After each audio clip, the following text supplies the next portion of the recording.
오늘 주신 하나님 말씀 야고보서 제3장 1절부터 12절까지 말씀입니다. 신약성경, 제가 가진 신약성경 373면에 나와 있고요. 야고보서 제3장 1절부터 12절까지 말씀이고요. 지금 읽는 것은 1절과 2절 두 구절만 같이 읽겠습니다. 야고보서 3장 1절과 2절 두 구절만 우리 같이 한 목소리로 천천히 맞춰 읽겠습니다. 시작.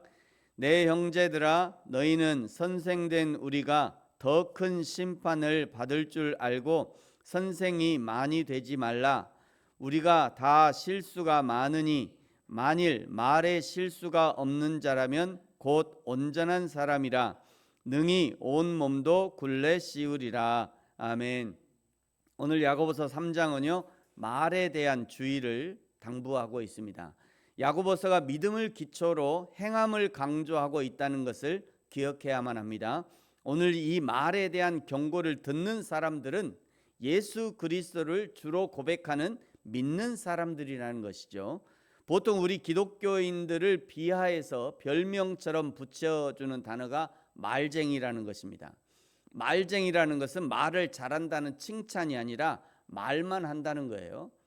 말을 청산유수로 하는데 정작 행함이 없는 것을 세상 사람들이 비꼬면서 하는 말입니다. 먼저 1절과 2절은 결론적으로 말을 많이 하지 말라. 왜냐하면 말에 실수가 없어야 온전한 사람이라고 할 수 있기 때문이다 라고 말씀하죠. 그 중에 1절에 내 형제들아, 너희는 선생된 우리가 더 큰 심판을 받을 줄 알고 선생이 많이 되지 말라. 선생이 많이 되지 말라고 말씀하죠. 선생은 말을 많이 하는 직업이기 때문입니다. 말을 많이 하면 할수록 더 많은 실수가 있을 수밖에 없기 때문입니다. 이것은 그저 단순한 말 자체를 말하는 것이 아닙니다. 말의 실수라는 것은 가르치는 대로 살지 않는 삶의 모순, 위선까지를 경계하시는 하나님의 말씀인 것이죠. 말을 많이 해서 자기의 삶을 모순덩어리로 만들어버리고 자기 삶을 자기 삶에 계속해서 위선을 쌓는 사람에게 주어지는 심판을 더 큰 심판이라고 말씀합니다. 여기 더 큰 심판이라는 것은 헬라어로 메가존 크리마라고 하는 단어인데요. 폭탄의 세기를 결정할 때 폭탄의 세기 단위, 그 단위 중에 메가톤급 폭탄이라는 단어가 있어요. 메가톤급. 메가톤이라는 단어, 그 세기는요, TNT, 보통 뭐죠? 땅굴 같은 거 빨 때, 굴 또는 뭐 보석 같은 거 팔 때, 석탄 팔 때 이렇게 폭파시키는 이렇게 소세지처럼 이렇게 길게 생긴 거 있잖아요. 길게 생긴. 요게 TNT거든요. 그 TNT 하나인데 그 TNT를 1메가톤은 그 TNT를 100만 톤을 폭파시킬 때 얻는 에너지를 1메가톤이라고 한답니다. 참고로 일본의 그 히로시마에 핵폭탄이 떨어졌잖아요. 그 히로시마에 떨어진 핵폭탄은 TNT가 1500톤이 한 번에 터진 거예요. 1500톤. 그거보다 그 히로시마에 터진 원자폭탄보다 약 700배 정도 큰 게 1메가톤이에요. 그러니까 말을 많이 해서 자기 삶을 모순덩어리로 만들어버리고 자기 삶을 위선덩어리로 만드는 것이 얼마나 큰 하나님의 심판을 자초하는 일인지를 경고하고 있는 거죠. 그렇다면 왜 이렇게 말에 대해서 주의를 해야 되느냐? 첫 번째는요, 말의 영향력이 강력하기 때문입니다. 3절부터 6절까지는 강력한 말의 영향력을 두 가지의 예를 들어서 설명하고 있어요. 첫 번째는 배의 키입니다. 4절에 또 배를 보라. 그렇게 크고 광풍에 밀려가는 것을 지극히 작은 키로서 사공의 뜻대로 운행하나니, 배의 키는 작지만 그러나 큰 배를 폭풍이 치는 바다 한가운데서도 이리저리 조종하는 것처럼 작은 혀가 그렇게 영향력이 강력하다는 것을 설명하는 거죠. 두 번째는요, 작은 불입니다. 5절에 보니까 이와 같이 혀도 작은 지체로 돼 큰 것을 자랑하도다. 보라, 얼마나 작은 불이 얼마나 많은 불을 태우는가. 혀는 곧 불이요 불의 세계라. 혀는 우리 지체 중에서 온몸을 더럽히고 삶의 수레바퀴를 불사르나니 그 사르는 것이 지옥불에서 나느니라. 작은 불과 같은 혀, 말 한마디가 인생의 수레바퀴를 불사른다고 말씀합니다. 자기 자신의 인생뿐만이 아니라 타인의 인생마저도 불사르는 것이 말이라는 거예요. 마치 그것이 지옥불과 같다고 말씀합니다. 그렇게 말을 조심해야 하는 이유는 그 강력한 영향력 때문인 거죠. 두 번째, 말을 조심해야 하는 이유는요, 말이라는 것이 훈련으로 길들여지지 않기 때문입니다. 여러 종류, 7절에 보세요. 여러 종류의 짐승과 새와 벌레와 바다의 생물은 다 사람이 길들일 수 있고 길들여 왔거니와 8절, 혀는 능히 길들일 사람이 없느니 쉬지 아니하는 악이요 죽이는 독이 가득한 것이다. 인간의 지체 중에 가장 작다고 할 수 있는 이 혀 하나를 길들이지 못하는 이유가 도대체 무엇인가? 그것은 이 말이라는 것이 마음에서 나오기 때문입니다. 그저 혀의 움직임을 제어한다고 해서 말이 달라지는 것이 아니라 인간의 마음을 제어해야 말이 제어된다는 거예요. 그래서 오늘 성경이 단언하는 것은 혀는 능히 길들일 사람이 없다는 거예요.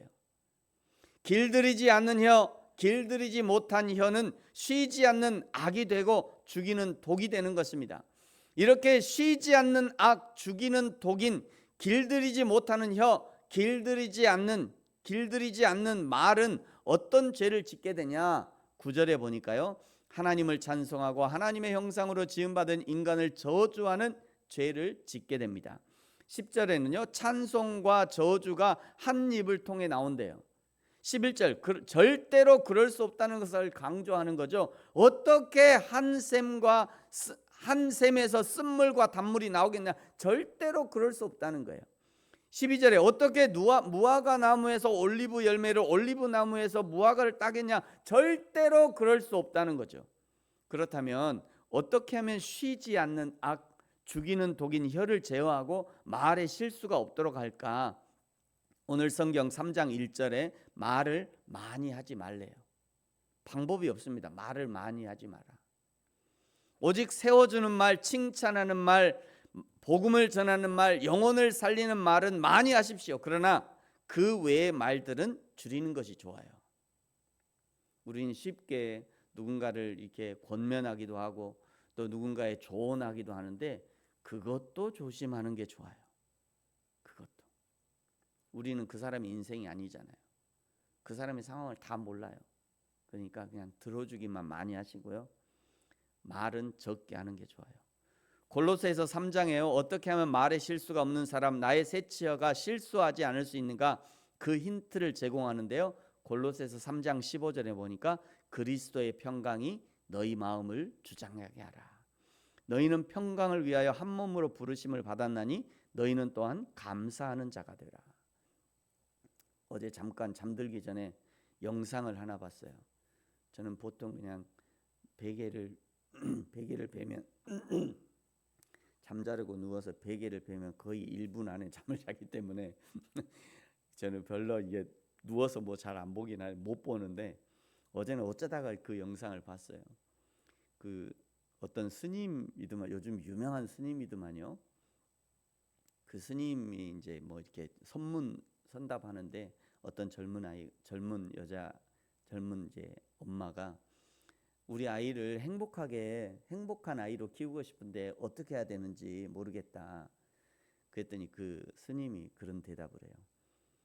엄마가 행복하면 아이는 행복할 거다. 그러면서 이런 말이에요. 엄마가 한국어를 쓰면 아이는 한국어를 쓸 것이고 엄마가 영어로 말하면 아이는 영어로 말할 거다. 엄마가 자꾸 행복한 말을 써야 아이는 행복해진다. 돈과 어떤 그런 물질의 문제가 아니죠. 이거는 물질이 아무리 작아도 행복하게 사는 사람이 있습니다. 물질이 아무리 많아도 불행하게 사는 사람이 있어요. 그 사람의 차이는 뭐냐? 그 마음가짐인 거죠. 사실은 그 마음가짐. 그래서 늘 엄마가 행복하게 살아야 아이도 행복하게 살 거다. 그러면서 이제 그 젊은 여자는, 그 젊은 엄마는 저기 교훈을 받았는지 모르지만 잠들기 전에 제가 아주 큰 교훈을 받았어요. 아, 그렇구나. 그러면서 이제 한 가지 더 생각해. 아, 이거 참 감사하다. 참 감사한 일이다. 저는 이제 목회도 그렇다고 생각해요. 목회하는 제가 행복하지 않으면 교회가 행복한 교회가 되기 쉽지 않을 것이다. 저는 늘 그렇게 생각합니다.